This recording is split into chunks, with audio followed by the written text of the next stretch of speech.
Hello and welcome to Leon's RC Hobbies. I hope everybody's doing well.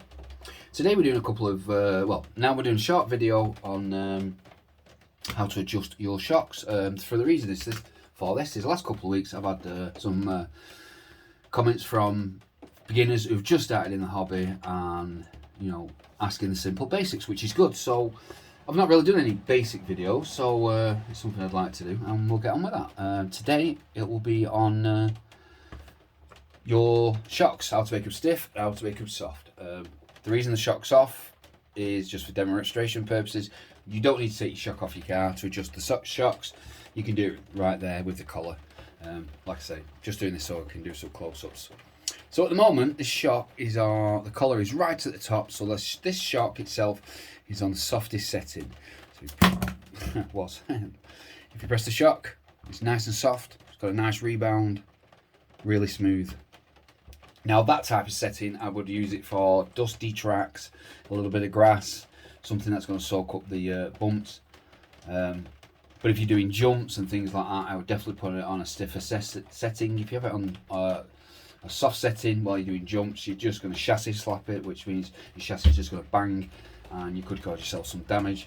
So just make sure you adjust those shocks to what you're doing. You know, if you're going doing ramps or if you're going on grass and just so, you know, we can have a happy intermediate with these. Now, so what I'll do is I'm going to tighten this up to the highest setting.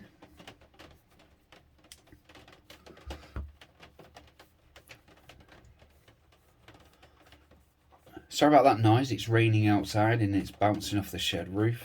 A little bit irritating.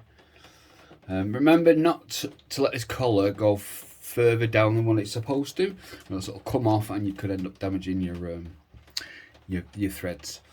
So it's on its stiffest setting. Now if I go to press it, that is really stiff. I can see from the dint in my fingers. Now that setting, if you're doing some jumps, some quite high jumps, and you know, stops it from your chassis slamming. But I usually go for a happy intermediate, which is generally in the middle. Usually works all around. Also, if you have the suspension, the shock's too soft, if your motor's quite high powered, it'll squat at the back. Apologise, it'll squat at the back.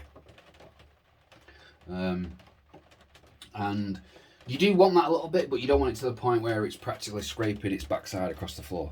So I would adjust, like I say, adjust your shocks accordingly. You don't need to take them off, like I say, you can do them while they're on the car. Next video will be on steering servos and how to set up your servo with your steering arm to make sure it's in the neutral position before you attach it to the car itself, so you know you can get it nice and set right. Also, we'll do on ESCs and motors in a couple of videos. But yeah, so thank you very much for watching. Please subscribe and bye. Don't forget to like.